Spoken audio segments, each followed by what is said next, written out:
Hey, it's Matt Powers again, Baker Creek, and this is part 2 of how to know what to grow.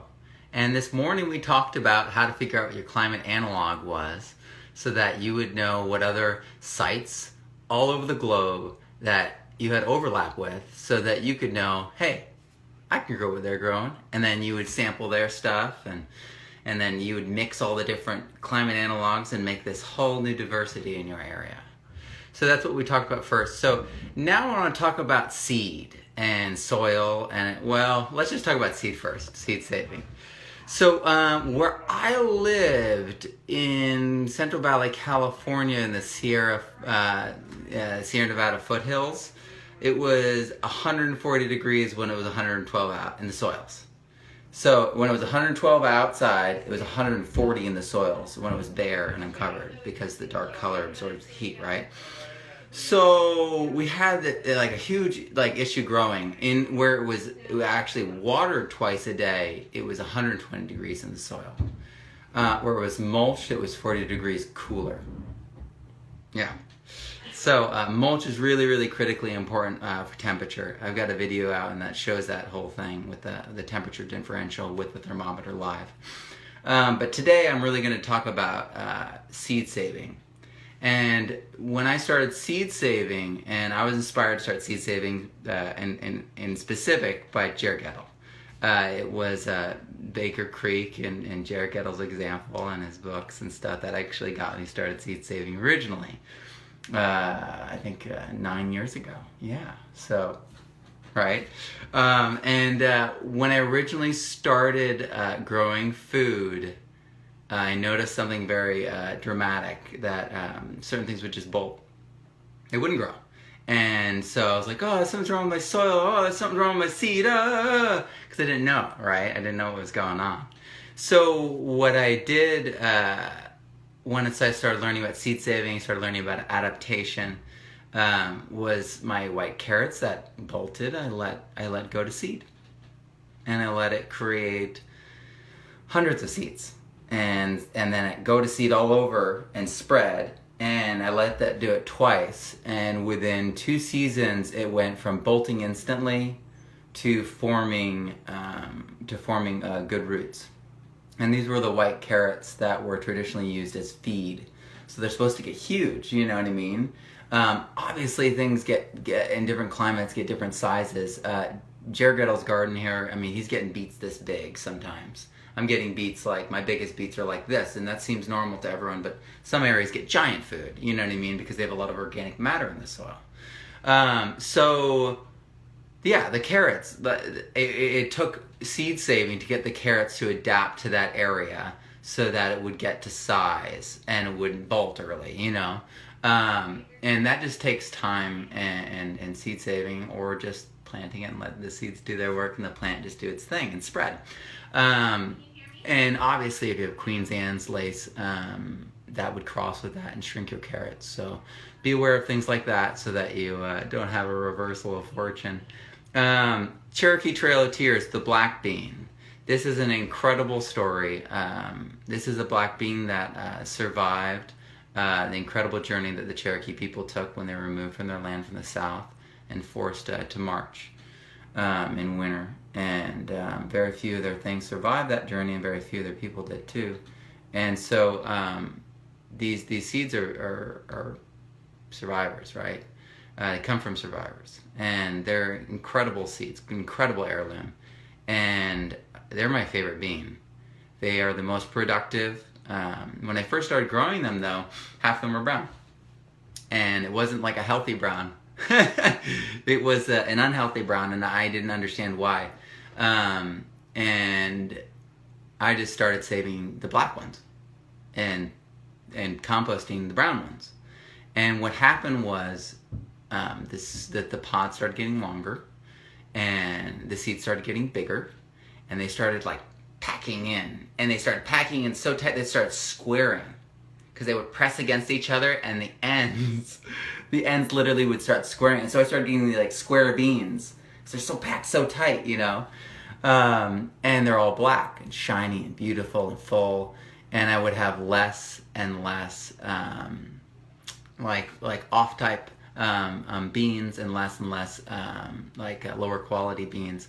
And so through selection, and the first thing was just seed saving. So black beans, it was the selection of seed that helped and what got my plants to improve. And this takes years in some places, especially in harsh climates. It takes years. But it's amazing. And it's so crazy because you can see it happen so rapidly. You can see the genetic changes happening, and you're like, I am doing this with you. We're doing it together, you know. Pretty amazing. So, all right, the next thing is a horizontal. That's new to the rareseeds.com website, and it'll be in next year's catalog. It's red Aztec spinach. And I heard about it from Carol Depp, the Resilient Gardener. Her book's The Resilient Gardener. And it was in Eat All Green she talked about, where she would harvest it young and eat the whole thing, the stems, the leaves, the branches, everything. And when it gets a little bit bigger, you can take the seed heads and fry them, which is the traditional way to eat it. And so I kind of reasoned, I thought to myself, you know, if Native Americans were growing this, then they weren't carrying water to water it. So this was dry farmed. And I tested it, and it worked really well. And what was the craziest part about this was I sowed it on bare ground, and it took off, and it went green, right, with the last final rain at the end of the winter. 3 months later, it's still setting seeds. I don't know where it was getting, you know, I think it was the morning dew. It's the morning moisture. It's the temperature differential between the plant and the ground and the air allowed it to condense water and kept it going like that. But still, nonetheless, by studying the history of this plant, I understood that it was probably dry farmed or at least not irrigated. And so I started throw sowing it. I threw the seed. I didn't plant it, right? I throw sowed it. I let it compete with itself, so it was packed really tightly together, which is a bio-intensive kind of thing. And the best producers produced seed.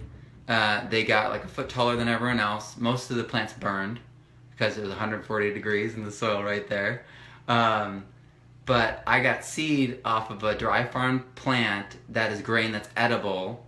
It had leaves on it earlier in the season that I could have eaten. I was just observing this time around.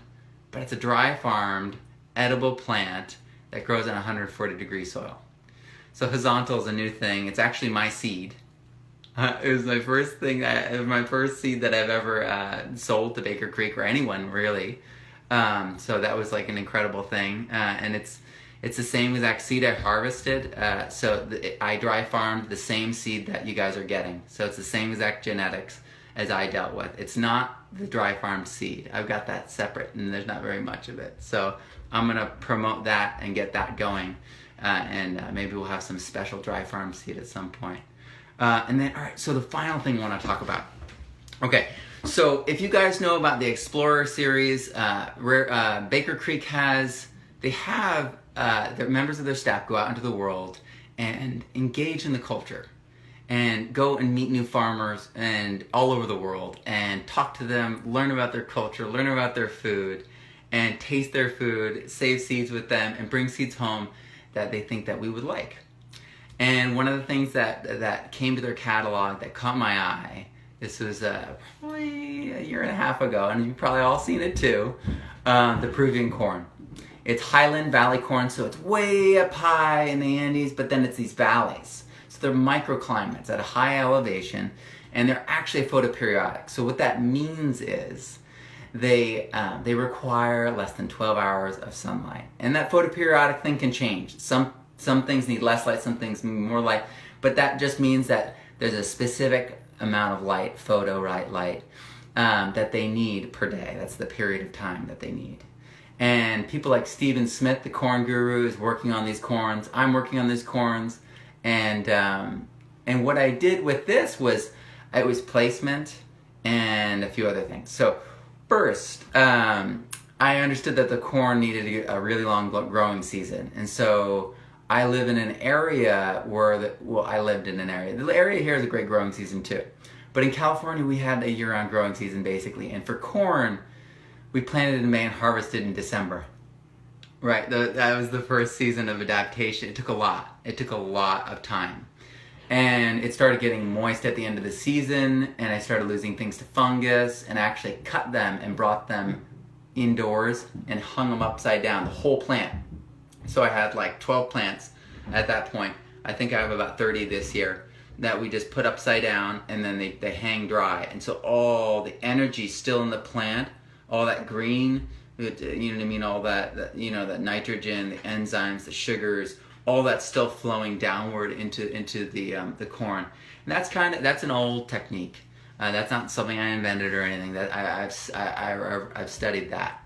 So I finished the corn that way, and that's how I originally got Peruvian corn to dry down in the season. Where I planted it was actually kind of special, because remember, we have a lot of light in California, and it needs less light. Steven solved this issue by growing it in winter in a greenhouse where there's not a lot of light because it's winter, and the plants just did fine. So they didn't grow very tall. They're shrinking because of the light issue, and probably because they're inside a greenhouse, right? Mine don't seem to be shrinking because I'm training them to more light. They seem to be growing taller and maybe getting bigger kernels. It's only year 2, so it's hard to say definitively, but the kernels for what I harvested this year already are bigger than the original Peruvian kernels, which were already huge. So it's really kind of crazy, but what I did was, alright, so I lived on this hill, so it was this hill, and then it was like a sundial. So the sun would come up and go like that, and then down. And so right here, tucked on the hill, on the dark side of the hill, I had my corn underneath an oak tree. So the sun would come up, and it would be like dappled shade, and then full sun for 4 hours only, and then dappled shade sunset. So what happened was I imitated the amount of energy they would get. I didn't imitate the exact light off and on kind of thing. So I reasoned that the light is a metric of energy, not a time period of energy. And it worked out in my favor. And so I was able, by shading my corn and putting them on the dark side of the hill, where you wouldn't put the garden, right? I was able to get this Peruvian corn, and it's epic. I mean, it's got unique patterns that we don't have in North America, and it's my second year growing it outside here in America, and I'm now this year going to adapt it to this coming year. I'm going to adapt it to the Midwest. So I'm going to broaden it further, and then we're going to try to scale up and get some Peruvian landrace corn with all. And then I also have plans to take the speckles off, because it's a jumping gene and readily jumps onto other corn. Take the jumping gene, the special purple speckles, and put them onto popcorn. Maybe we'll call it freckle corn or something like that, or speckly corn. But I've already got actually tons. If you guys follow me, I got tons of crazy corn that I'm working on like that. But the Peruvian thing is really, really good to understand, because if you have something that really doesn't like the light, you can do some really tricky things. For instance, this summer I grew my best cabbage ever. This summer. It's 110, right? Doesn't make sense. Shouldn't do that. Right? But the thing is, what I reasoned was it was the amount of light that it was getting. It was the energy that it was getting, rather than the actual temperature.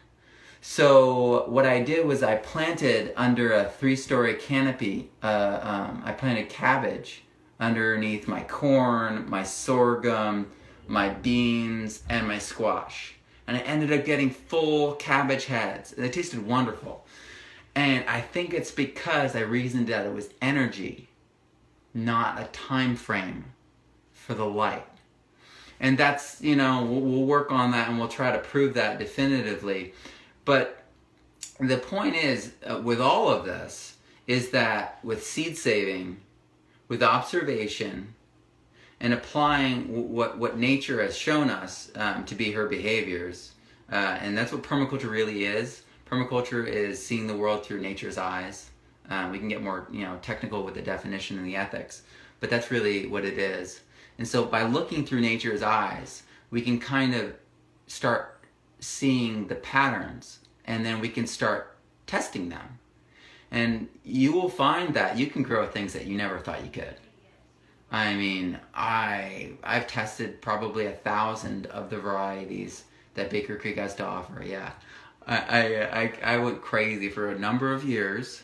My Christmas was Baker Creek seeds. So, and then on top of that, what happened was that my enthusiasm just kind of overflowed into my classrooms and my high schools. We started to garden in my high school, and Baker Creek sponsored it. This is all part of the story, how I ended up. But yeah, so I've tried so many other things, and what I've discovered is it's really incredible. The seeds have so much more information in them than we give them credit.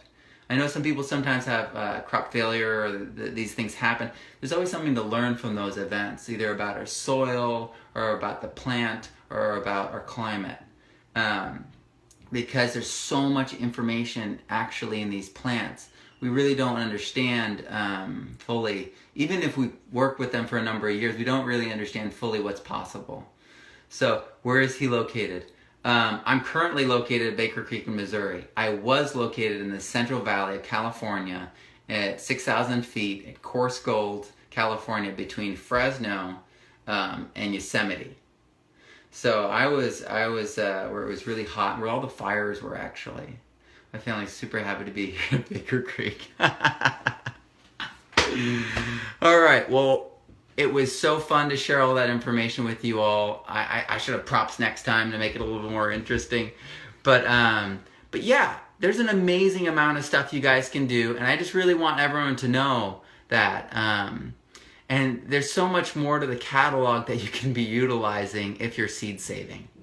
So I really encourage people to seed save, because you'll discover that your gardening can be so much more incredible than it is right now. Your diversity, your pantry, everything, your kitchen, your food, you know what I mean? Your fibers, whatever it may be. It can be so much more diverse. And I hope that you guys get your free catalog if you're getting your free catalog, or if you're getting your whole seed catalog, you get that soon. And I hope you start an abundance in your lives this year, and you embrace the diversity that is waiting, because it's waiting. And the stuff that's hard to do, give it a chance, because you'll be surprised at what seeds and plants can do, and the amazing things that can happen. All right, happy Thanksgiving.